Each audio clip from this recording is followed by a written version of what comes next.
Happy Tuesday, everyone. Welcome back to a CI Chit Chat. Mitchell Hora here with you. A still a very hot day, but it was nice out here today. Excited as we continue to get closer to fall, and especially excited for football season coming in here this weekend. So things are exciting, things are good. Hope everyone is doing well. Um, Array of different things to kind of touch on today, but it's things are fairly stable right now. Nothing too wild and crazy going on from a 45Z standpoint, but we'll fill in a little bit on that and go from there. But plenty of time to take questions here today, if there are any, or we'll give the update and let everyone keep on with their Tuesday. So we're talking anyone that's new, we're talking CI, which is carbon intensity. Think of it as the carbon footprint per bushel, and then that becomes part of the equation for the carbon footprint per gallon of biofuel. And that's important because the 45Z tax credit is first part of the Inflation Reduction Act back in August of 2022, now extended with the One Big Beautiful Bill. And now 45Z it's here. It's a law of the land, and it's here through 2029. And we'll see what happens, maybe extension or who knows in the years to come. But the latest on 45Z is, right, it's in effect for this calendar year. The IRS already increased the value of the credit by 6% in order to account for inflation. And there's an open public comment period right now from the Department of Energy. I'm working through this process. The comment period is open until September 22nd. So we have a whole nother month to be able to get the details put together. We will be communicating our comments out to the public like we always have, make sure that everybody knows where they can submit their own comment, tell their own story, and advocate and help influence policy. The base gist of this public comment period is that it's the Department of Energy that is taking public comments in regards to how they should get the data reported to them. And they will then deliver back to the biofuel producer their emissions rating or their CI score. So essentially, the process just being the biofuel producers got to put together all their data, gather all the information about their emissions, about their CI score, being able to calculate their carbon intensity utilizing the GREET model. So the ethanol plant's got to pull all that data together, calculate their CI score. Then they got to report that over to the Department of Energy, who is going to check the math and issue the final score, the final CI score on a gallon basis. So um, essentially, it's just another step here that how like the California program works and stuff like that is that there are various accredited auditors that are approved by the California Air Resources Board, groups like eco engineers, right, that we've been working with on our field level CI scoring. Eco engineers and other auditors in that space, they are legitimized by California Air Resources Board or like in the ISO protocol that we utilize to verify field level CI scores. Eco is accredited by ISO to be able to perform those type of audits, right? So you got to have that legitimacy. I get that question all the time, right? Of like, what gives us the authority to issue verified CI certificates? We don't have it. That's why we work with a third party auditor like Eco Engineers, who they do have the accreditation. We are simply the folks that are pulling together the project based on the protocol. We gather all the data, they audit it, give us the stamp of approval that we are audited, we passed their test, we passed their site visits, and then we're able to issue the verified CI certificates with that stamp of approval. So that's the concept. When going into California and whatnot, it's accredited auditors like eco engineers that are the final step. So they're the final step. They issue the certificate or the final CI scores, and then that biofuel producer can participate in the California program. What it looks like is going to happen here with 45Z is just an extra step. The ethanol plant gathers all their data, put it through with their auditors, their consultants, get their CI data put together, but then the Department of Energy is going to provide another layer of testing and rigor instead of it only being the private sector.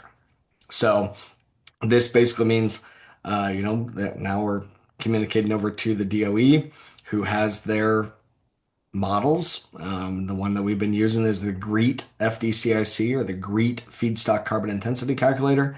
Don't know what's going to happen as far as updated models, updated calculators. I know that there is progress being made to update the calculators.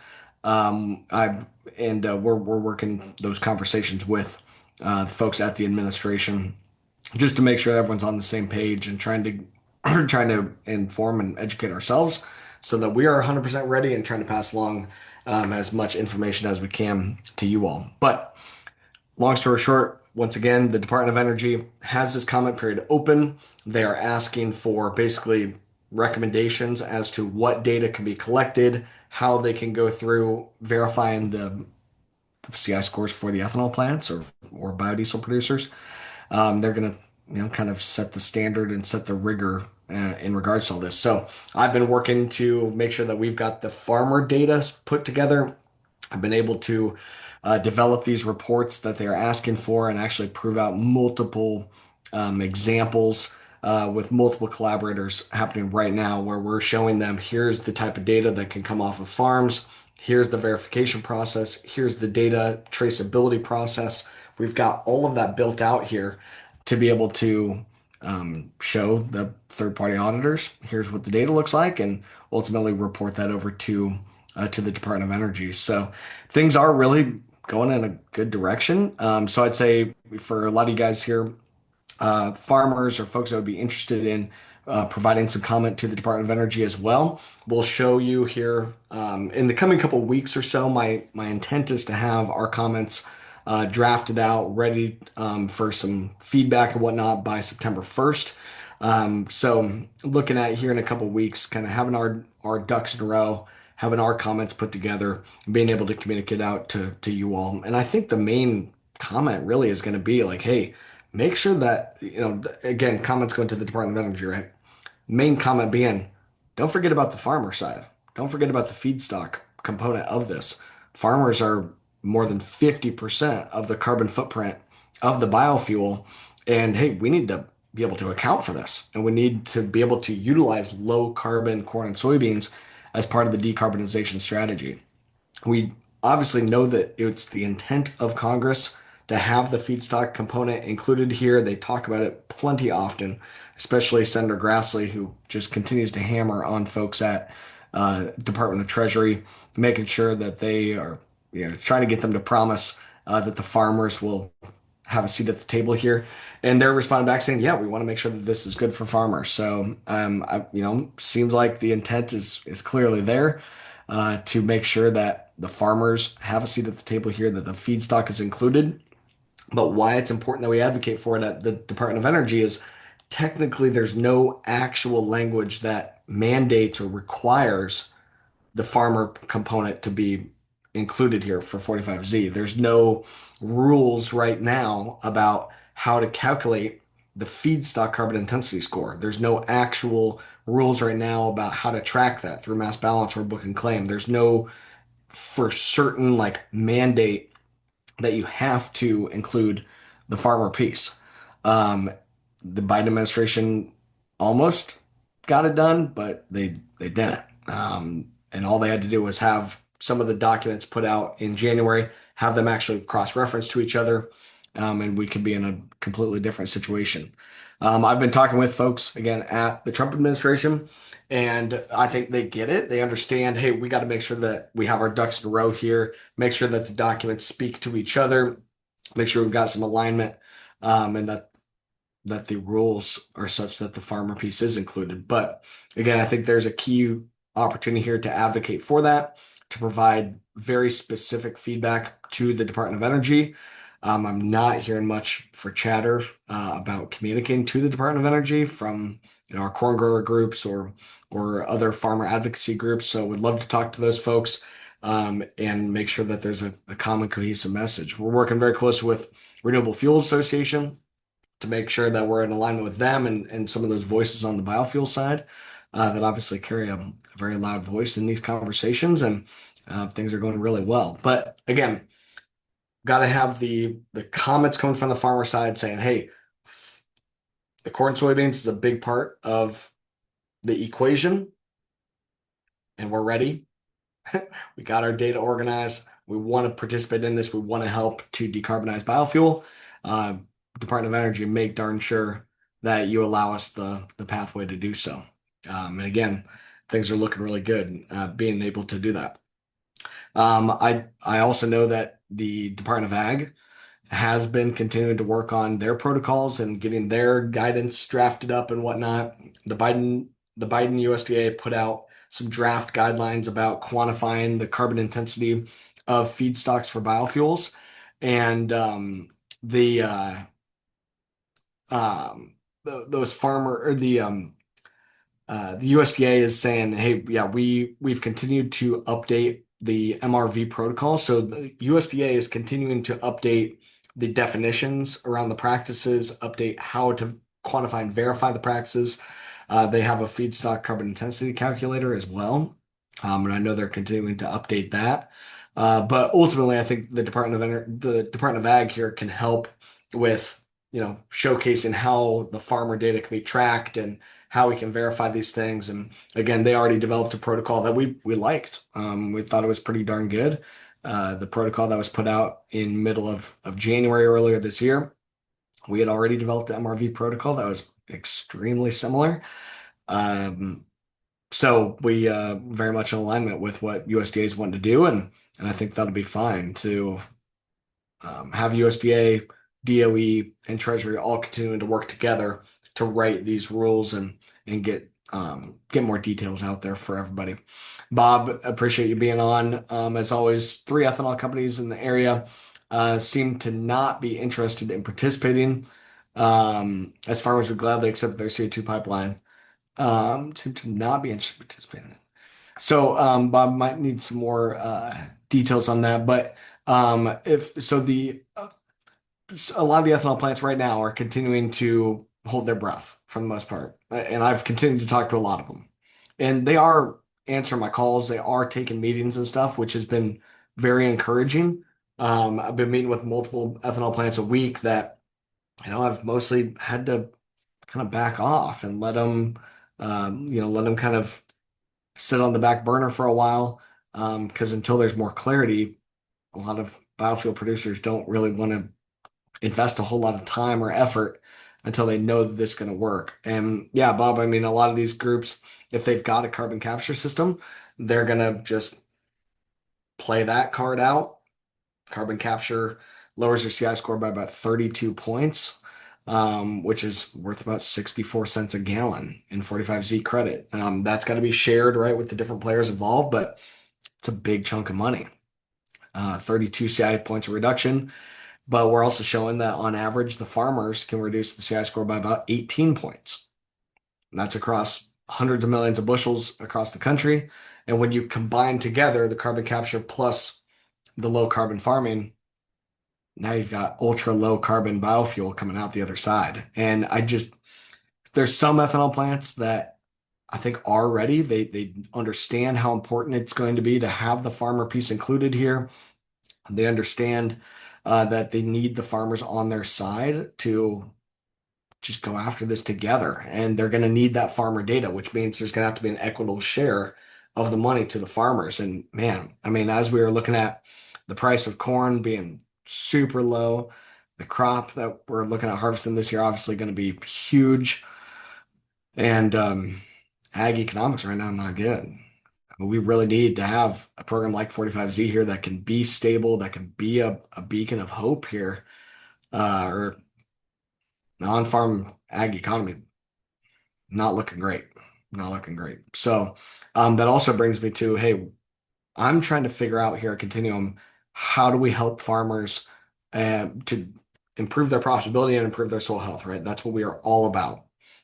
So we have two main actual things that Continuum does, right? We have CI certification. It's $7 an acre, and it's the full data collection all the way through audits and getting your verified CI certificates. That's ultimately what is going to be needed here for 45Z. $7 an acre. You can sign up on Topsoil right now. And we are doing that again. We had already verified 29 million bushels last year. We know how to do this. We know how to help you collect the data. And we're working with ethanol plants directly and with farmers or elevators as well. We can tag team with those folks to get the data brought together.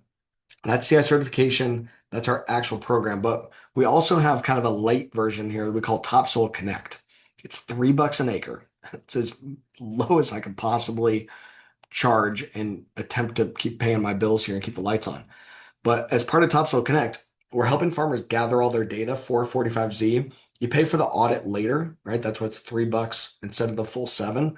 But you can start collecting the data now to still keep the ball rolling for 45Z. But what's important about Topsoil Connect and CI certification to any of our farmer customers, we connect you with research and development tax credits. Plus, we connect you with cost share opportunities. We've got a partner that does the applications for you for eQuip and CSP and help you to tap into more money on that side. The R&D credits, it's a tax credit program that got fixed with the big beautiful bill. It is a huge opportunity. If you're farming more than 1,000 acres or more, you're really prime for it. But even if you're 500 acres or better, you've got to look into the R&D tax credits. We've got a partner to do it. You can actually look back for the last 3 years and get back these tax credits over the last multiple years. And if you're doing new hybrids, new to you hybrids, playing with biologicals, playing with different fertilizer products, different cover crops, any of those things can qualify as research and development. Man, if you are doing some innovative trials and practices on your farm, which basically all of you are, at least on portions of your farm, and if you're farming at least 500 acres, you've got to talk with our folks about these R&D credits. We can get you signed up for this. We help you to collect all the data, right, for the $3 an acre. We got to do it for 45Z. We stack then the R&D credits, plus we stack then the cost share programs with our partners that do the paperwork there for you, and you're getting value multiple times over here, multiple different new revenue streams or money streams to be able to bring dollars to your operation. And I think it's going to be incredibly important in the ag economy that we're in right now and that we're going to continue to be in here in the years to come. Obviously, if as 45Z goes, now we've got an extra domino lined up, extra cash lined up. But in the short term too, we've got R&D credits. We've got a partner to do your cost share applications for you. We're doing the residual fertility credits as well. If you've purchased new ag land in the last couple of years, or if you've inherited new ag land, you can deduct the fertility value in that land. We got a partner that helps to do that. Just multiple opportunities here as we've tried to diversify continuumag's business, but also just bringing those opportunities to you all and stacking it in our core business model around Topsoil Connect, CI certification.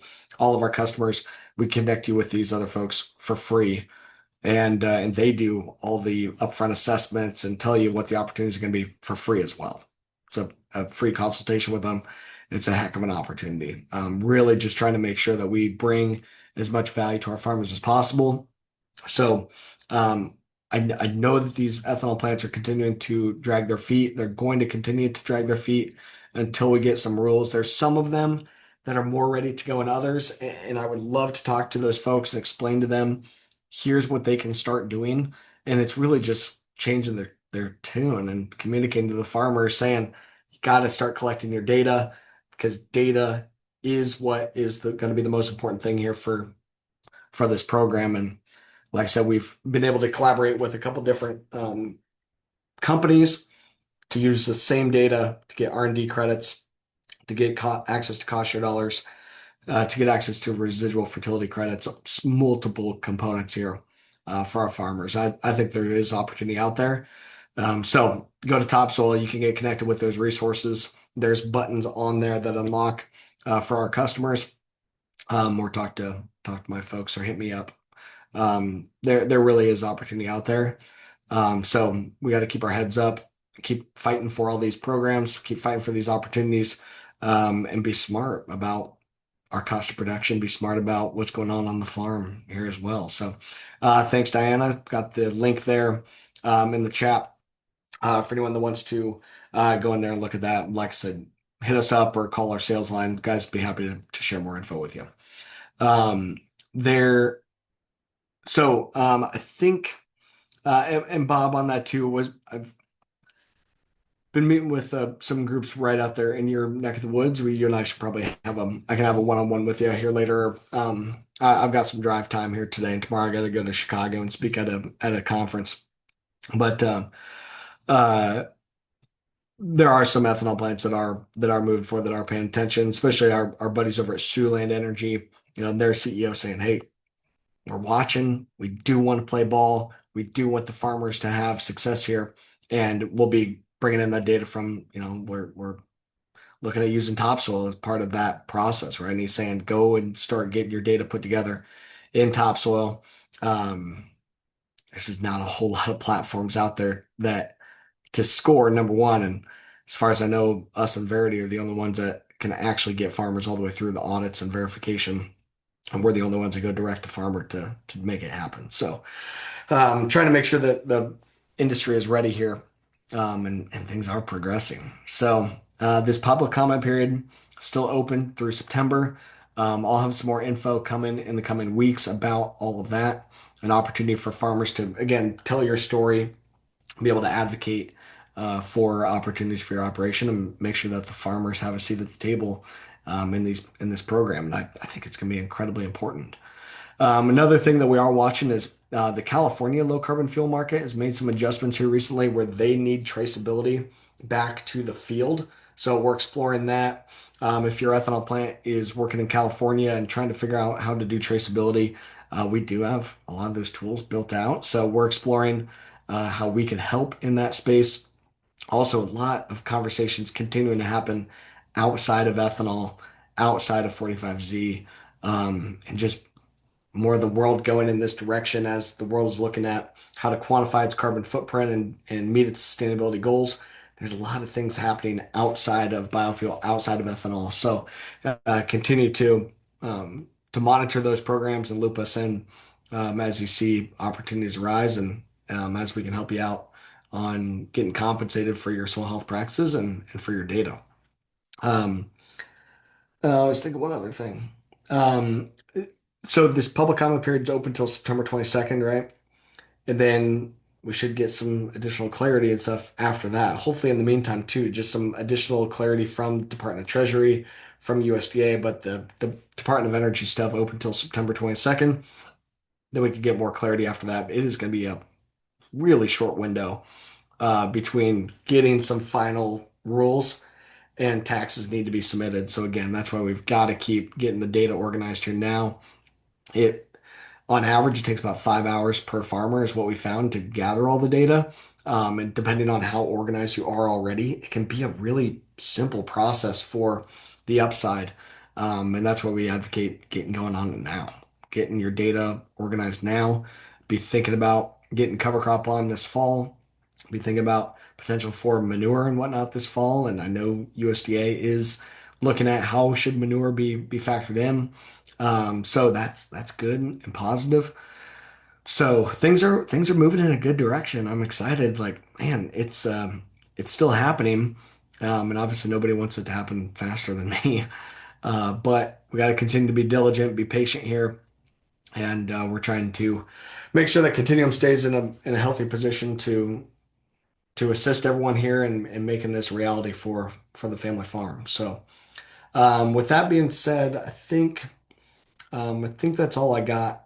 So let's plan on being back here next week, and we'll try to share some more details about our public comments and some of the more of the stuff that's going on. I'm trying to keep part of it halfway private. There's some major intellectual property we've been building out here, and just some awesome stuff going on. So again, I'm excited for it. We've got our ducks in a row, and just want to make sure that the ag community, the battlefield community are getting their ducks in a row as well. So to start on that again, Topsoil Connect, get your data organized for 45Z, get your data organized for other potential programs and initiatives outside of that, as well as backup options, and plus tap into R&D credits um, and your cost share opportunities. the R&D credits, there is a this look back where you can look back the last previous 3 years. It only applies when you're filing your 2025 taxes. So if you miss out on this, you're missing out on potential for the last 3 years of getting these tax credits. So again, we got a window here. We got to take advantage of these type of things, and I'm just trying to help as many farmers as possible to get that done. So yeah, take a look at that. Happy to chat more on it. But with that being said, I gotta get some work done here today because I gotta go to Chicago here after a bit. So thanks everybody for joining. Have a great week, and we'll see you next Tuesday back here on the Chit Chat. We do have a webinar coming up as well. So we'll continue to watch your emails. We have a bunch of people signed up for that. It's all about how tax credits get brokered and the value of tax credits. So that's coming up in another couple weeks. So in the meantime, we'll talk to you guys here later on. Have a great week.